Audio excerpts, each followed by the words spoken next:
家里冰箱最下层几乎每隔几天就会出现一条小黄瓜，买的时候也没想太多，夏天嘛，配饭用得到，清爽便宜，菜市场顺手拿一条就放进袋子里了。可是很多人真的要处理小黄瓜时，第一个动作就是拿起削皮刀，把那层绿皮削得干干净净。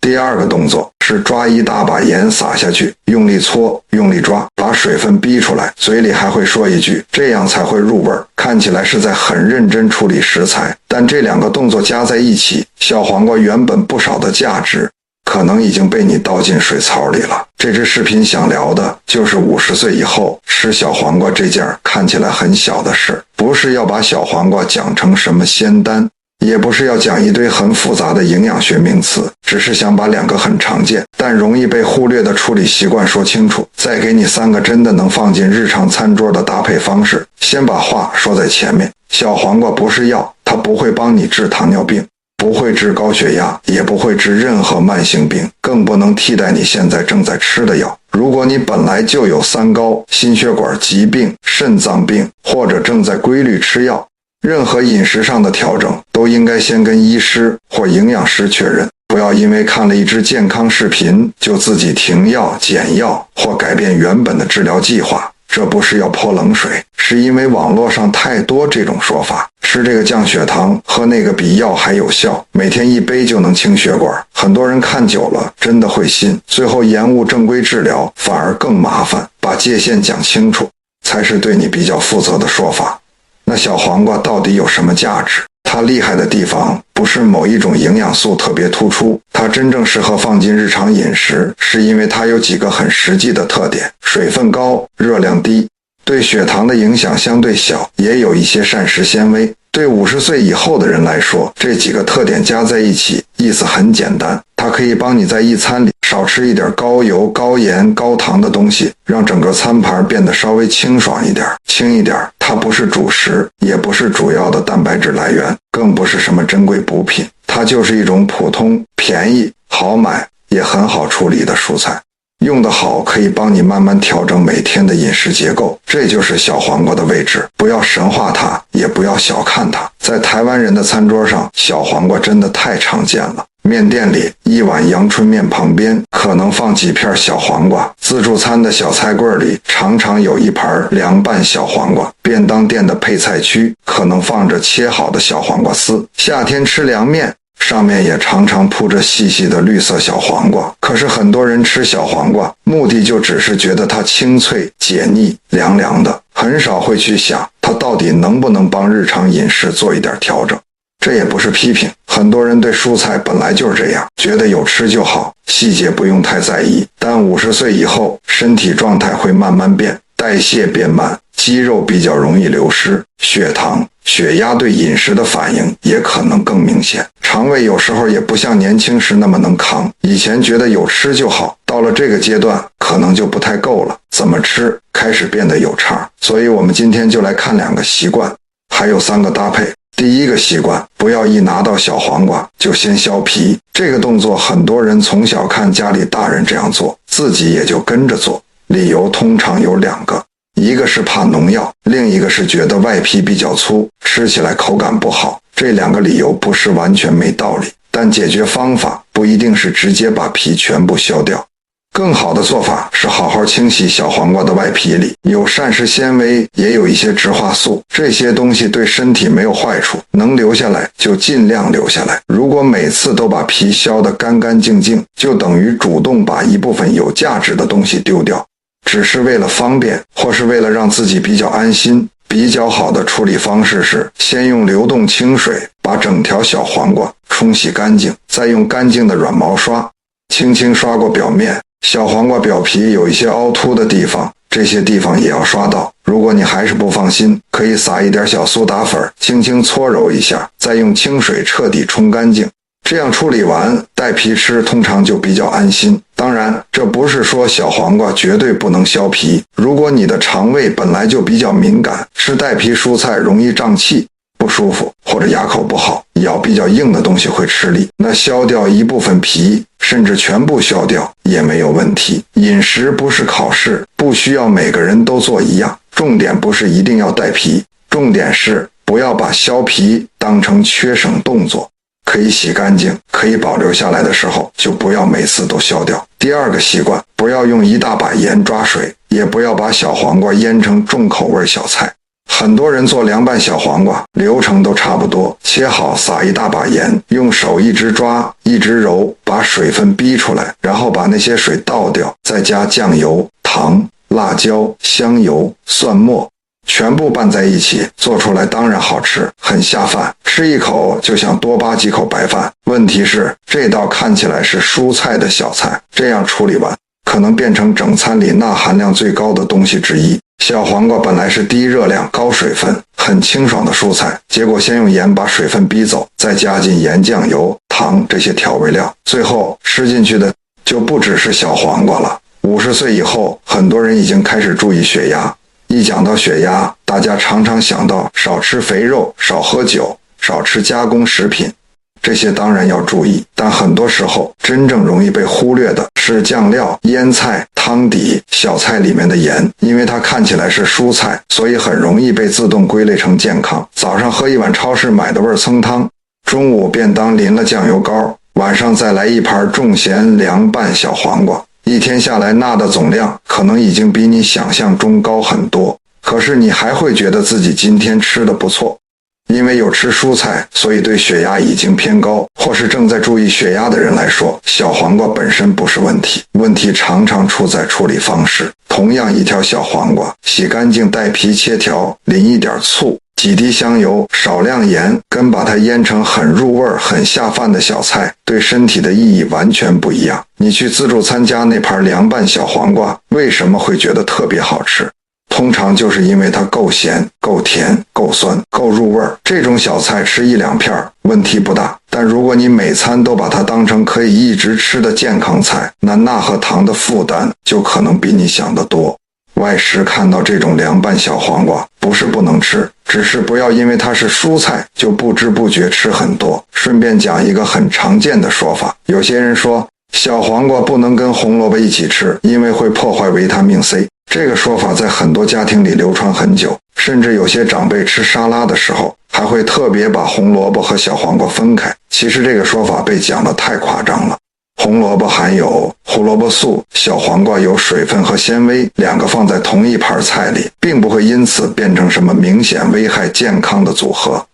真正比较需要注意的不是小黄瓜能不能跟红萝卜同盘，而是前面讲的这几件事，是不是每次都把皮削掉，是不是用很多盐去抓水，是不是把一盘蔬菜调成高钠高糖的小菜，还有整餐是不是只吃蔬菜却没有足够蛋白质，这些才是更实际、更常见也更容易影响健康的问题。食物相克这种说法在台湾很多人都听过，也有人很相信，但很多时候这些说法的根据并不充分，大家花很多力气去避开某些食材组合，反而忽略真正该注意的饮食习惯。接下来讲3个搭配，都是日常生活里真的用得上的。第一个搭配，小黄瓜配水煮蛋。小黄瓜有水分，也有一点纤维，但它的蛋白质非常少，对50岁以后的人来说，蛋白质不足。其实比很多人想象的更常见，蛋白质不够，肌肉比较容易流失，走路变慢，站起来比较吃力，身体稳定性变差，跌倒风险也会增加。很多长辈后来行动不方便，不是突然发生的，而是多年来蛋白质吃得不够，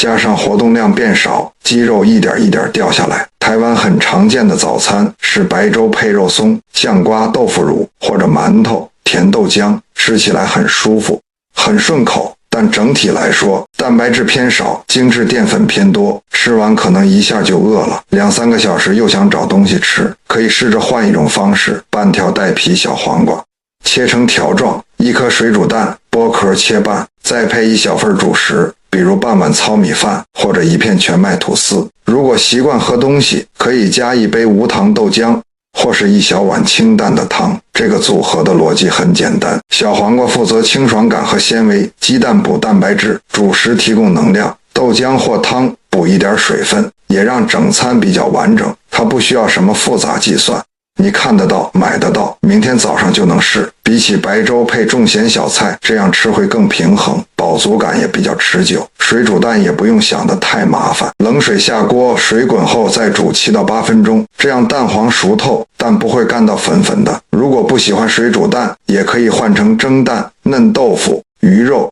重点不是非吃蛋不可，重点是那一餐里要有一个像样的蛋白质来源。第二个搭配，小黄瓜配洋葱。小黄瓜加洋葱做凉拌，是很多台湾家庭夏天会出现的菜，但大多数人只是觉得这两个味道很搭，没有特别想它为什么适合放在一起。从日常饮食的角度来看，这个组合的好处是，小黄瓜提供水分、纤维和脆口感，洋葱提供辛香味儿，也有一些植化素。对中老年人来说，这样的搭配比重油热炒清爽，也比重咸腌菜负担小，味道又比单吃小黄瓜多一点层次，不会那么无聊。但很多长辈真正的问题是不喜欢生洋葱，觉得太呛太辣，吃完胃不舒服，这个就要处理。洋葱可以切薄一点，切好以后泡进冰水5到10分钟，辛辣味会明显降低，口感也会比较脆。如果肠胃比较敏感，可以把洋葱的量减少，或者用滚水稍微烫10秒钟再捞起来，这样辛辣感会更低，只是口感会比较软一点，看家里的人能接受哪一种。健康饮食不能只停在这2个食材有好处，还要看家里的人愿不愿意吃，吃了舒不舒服。如果每次端上桌，老人家看到生洋葱就推开，那这个搭配对你家来说就没有用。能吃得下去，能持续才有意义。调味的部分可以用少量酱油、几滴香油、少许蒜末，盐不要放太多。如果觉得味道不够，第3个搭配就可以帮忙。第3个搭配，小黄瓜配醋。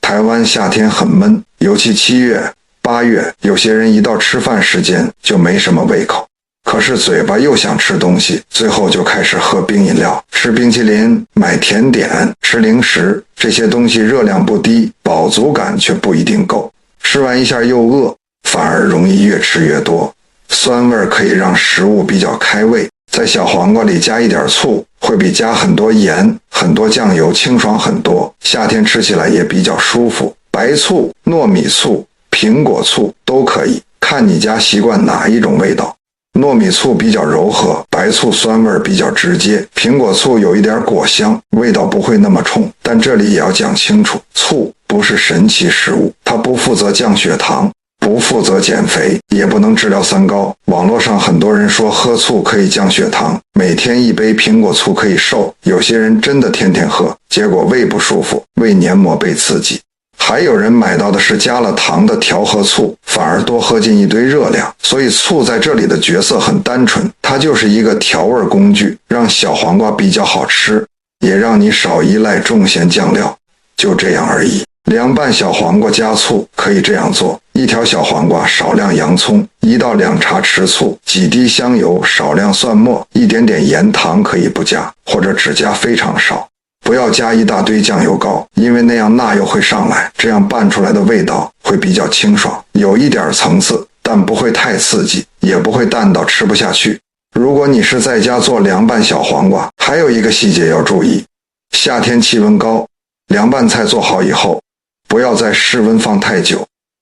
很多家庭会早上先把凉拌菜做好，放在桌上或厨房琉璃台，等到中午才吃，中间可能已经过了好几个小时。蔬菜切开以后，长时间暴露在室温里，细菌繁殖速度会比放冰箱快很多。家里如果有老人，或者本来肠胃就比较敏感，食物安全真的不能太随便。比较安全的做法是，做好之后先放冰箱，要吃的时候再拿出来，或者干脆快吃饭前再做，现做现吃。醋有酸味，但它不能代替冷藏，也不能把已经繁殖的细菌消掉，这一点不要搞混。除了调味和搭配，还有一个更整体的问题，小黄瓜一天到底要吃多少？不需要把它当成越多越好的食物。一般人可以先从每天半条到1条开始，观察自己的肠胃反应。有些人吃生冷蔬菜容易腹胀、腹泻，那就减少分量。也可以不要冰着吃，放到接近室温再吃，或者一次不要吃那么多。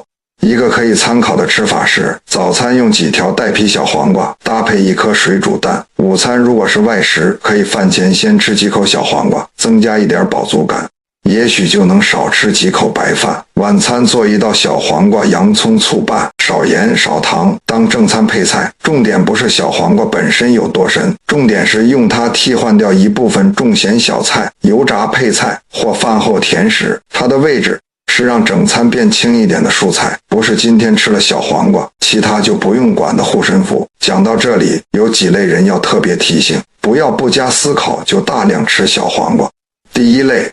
是肾功能不好，或者医师有要求限制钾摄取的人，不要自己突然大量增加蔬菜水果的摄取。饮食调整要照医师或营养师的建议来，不是所有蔬菜对肾脏病患者都能无限量吃。第二类是容易腹泻、肠胃比较敏感的人，冰过的小黄瓜、凉拌菜不要一次吃太多，可以先从少量开始，也尽量不要吃太冰。第三类是牙口不好或有吞咽困难的长辈，小黄瓜要切细一点，切薄一点，不要整条啃，也不要切太大块，可以切成细丝，降低噎到的风险。第四类是正在服药或有特殊慢性病的人，任何饮食上的调整最好先跟你的医师或营养师确认，不要因为觉得只是蔬菜应该没关系，就突然大量增加或减少某一种食材。接下来给你一道夏天可以试试看的吃法：小黄瓜海带芽冷汤，材料不复杂，小黄瓜切细丝，少量洋葱切薄丝，泡开的海带芽，冷开水或冰开水，少量醋，一点点盐，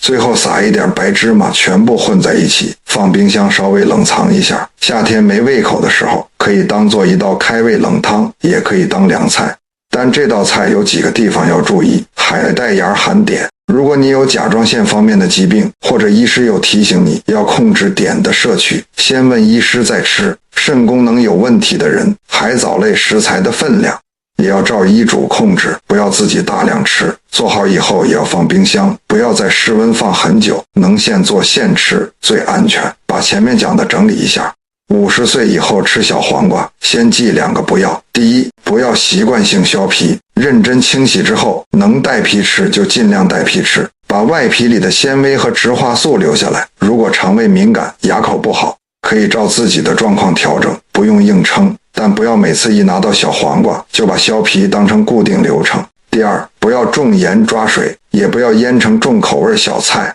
小黄瓜本来是清爽蔬菜，但一大把盐、酱油、糖加下去，它可能就变成整餐里钠含量很高的一道菜。对血压偏高的人来说，这不是小细节。再记3个搭配：小黄瓜配水煮蛋，适合早餐。小黄瓜提供清爽感和纤维，鸡蛋补蛋白质，对50岁以后维持肌肉比较有帮助。小黄瓜配洋葱，适合做凉拌。洋葱能增加风味和植化素来源，怕太呛的人可以先泡冰水或把量减少。小黄瓜配醋，适合夏天开胃，也可以帮你减少对重咸酱料的依赖，但醋不是药，不要期待它降血糖。减肥或治三高，这些原则都不复杂，可是真正放进日常生活里，一条普通的小黄瓜才会真的对你的饮食有一点帮助。50岁以后吃小黄瓜，考验的不是你背了多少营养知识，而是你有没有把一些简单做得到的习惯放进每天的饭桌上。小黄瓜不是贵的食材，也不是要特别去买的补品，它就是菜市场随手买得到的一条绿色蔬菜。它不能代替药物，不能治疗三高，也不会让身体突然发生什么戏剧性的变化，但它可以帮你在一餐里少一点重咸，少一点高热量，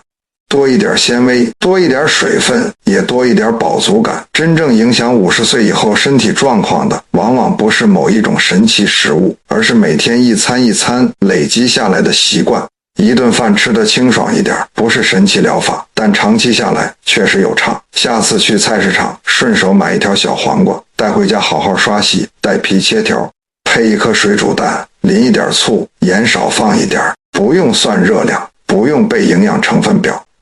就这样，一餐饭已经比以前吃得聪明一点了。如果你平常吃小黄瓜会削皮，或者习惯先用盐抓水，也可以在留言区跟我说你家都是怎么做的，你最常把小黄瓜配什么。有时候大家在留言里分享的家常吃法比视频内容还有意思。最后还是要提醒一次，如果你有糖尿病、高血压、肾脏病，或者正在服用任何药物，饮食上的调整都要配合医师或营养师的建议，不要用食物替代治疗。也不要自己停药、减药或改变用药方式。这支视频聊的是一般人怎么在日常饮食里把小黄瓜吃得更聪明，不是在替任何人诊断，也不是在提供个人化医疗建议。